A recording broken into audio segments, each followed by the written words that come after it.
Hey pen people, I want to show you a really interesting pen I got from a company called Andhand. If you're in the UK or Japan, there's a chance that maybe you've seen these pens around, but Andhand hasn't really seen a very wide distribution up to this point. But I hope that changes because the pens they sent me are really cool. So Andhand sent me their Method fountain pen as well as their Method ballpoint pen.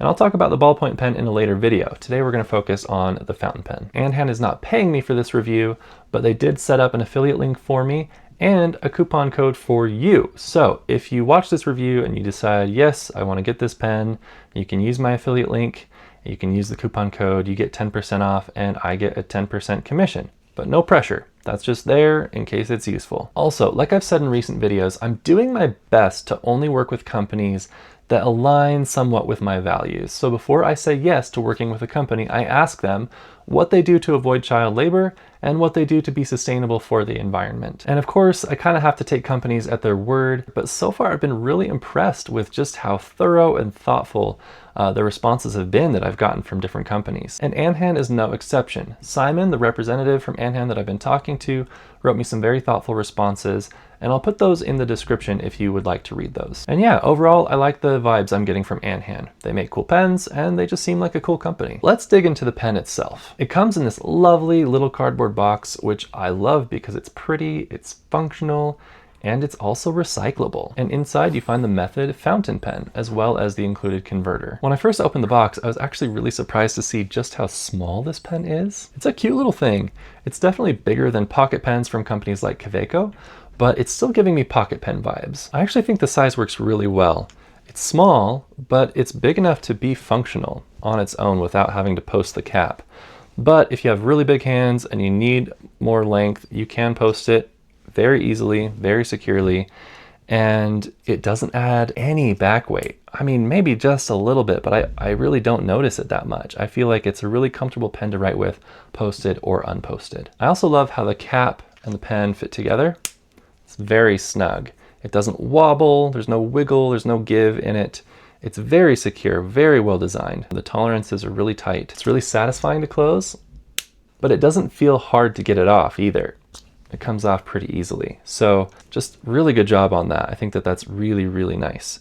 The only downside to the way that the cap goes on the pen is that I've noticed that right here around the big end of the grip section, it's had some scuffing, some scratching just from the metal of the cap and the metal of the pen rubbing against each other. When I asked Simon about it, he said that he hadn't heard of this problem before, and he figured that once the brass grip section started to get a patina, it wouldn't be that noticeable. And I think he's right. It hasn't really bothered me. They're not deep or anything. I can't feel them with my fingers. They just kind of mar the surface aesthetically a little bit. But again, it's mostly covered up with the patina there. And maybe I'm a little biased because I didn't actually spend money on this pen. If I spent my own money on this pen and it started scratching, maybe I'd feel differently. But I still don't think it's a big deal. And this is not the first pen I've reviewed that scratches just by taking the cap on and off. There are other pens, more popular, more widely known pens that do that, and that's just part of using the pen. And if that's the case with this pen, then I'm okay with that. The overall design of the pen reminds me a little bit of a Y Studio fountain pen, but I don't see enough resemblance between the Andhand and any other fountain pen to make this feel like a copy of a pen that's already out there, at least not one that I am familiar with. I really like the octagonal design of the cap and the overall minimalistic design. I love the finial too. It gives me Lamy vibes a little bit because of that little slot that looks like you could put a screwdriver in there. And you actually can. I tinkered around with it a little bit, found out that you can screw the finial out and remove it along with the inner cap that's in there. I don't recommend doing that though because this is brass, and brass, while it's plenty strong for the purposes of a fountain pen, it's not the toughest metal out there. So if you put a stainless steel screwdriver in there and turn it, it might mar it a little bit. It's not too bad, but you can tell I've dinged it up just a little bit. Before moving on, if you want to support my YouTube journey, pretty much the best thing you can do is just hit the like button. That's it. Thanks for your support. So yeah, this pen is made out of brass, and mine has this lovely anodized black finish on it that just looks really sharp. They also have other options, like a pen that's just all raw brass. But on this one, I just really love how the raw brass of the finial and the grip section pop against the black. You can even see just a little bit of brass between where the cap and the body connect, and that's nice too. I like that touch. I have a soft spot for brass because one of my other hobbies is playing the tin whistle, which is often made out of brass, and I've just grown to really like the look of it. It's kind of nostalgic for me. And like I said, brass is one of those metals that develops a patina over time. So the grip section on this pen came super shiny, but after using it for a few weeks, it's dimmed quite a bit. But I actually like it that way. This is just what brass does, and a lot of people love it for that. The nib is a Schmidt nib, and I believe it's a number 4. I've received a lot of pens lately with Schmidt nibs on them, and I actually really like them. This time I opted for a broad nib, and believe it or not, this is the first broad nib in my entire collection. It only took me nearly a decade of using fountain pens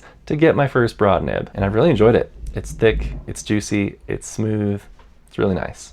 Okay, let's take a look at a writing sample, and then after that I'll briefly touch on one possible downside of the Andhand method.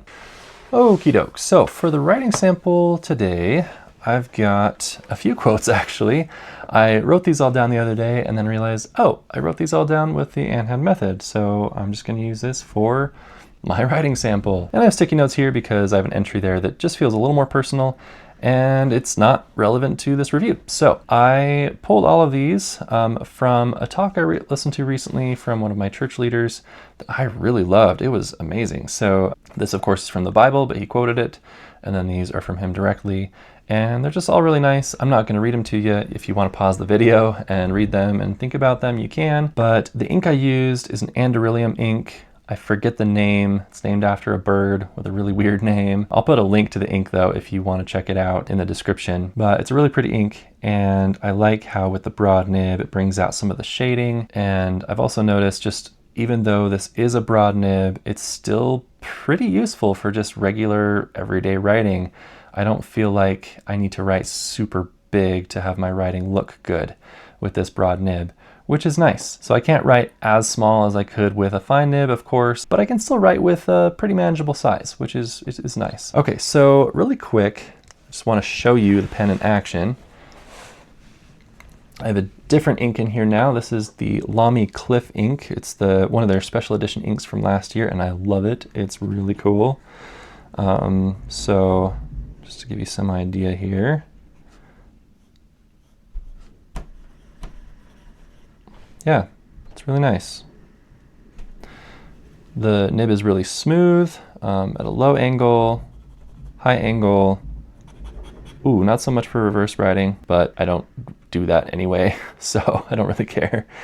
Yeah, lovely, lovely nib. Okay, along with minor scratching on the grip section, the only other potential downside I see with the Andhand method is its size. Depending on who you are, the size might be amazing, or it might be a deal breaker. The length of the pen works perfectly for me, but I feel like pretty much everyone in the fountain pen community likes to talk about how they have big, meaty man hands, and I don't. My hands are just, I don't know, medium man hands? But if you do need a longer pen, you can just post the cap and still have a great writing experience. The other thing to consider as far as size is concerned is the width of the grip section. It's pretty narrow. It works for me, but I think it might work just slightly better if it were slightly wider. But of course, that's very subjective. The best I can really offer is a size comparison along with some other popular options. At the end of the day, I can truly say that I love this pen. I've had it inked up constantly since I got it, and I've been taking it with me a lot because of its portable size. And the broad nib is a lot of fun. Overall, the pen feels classy,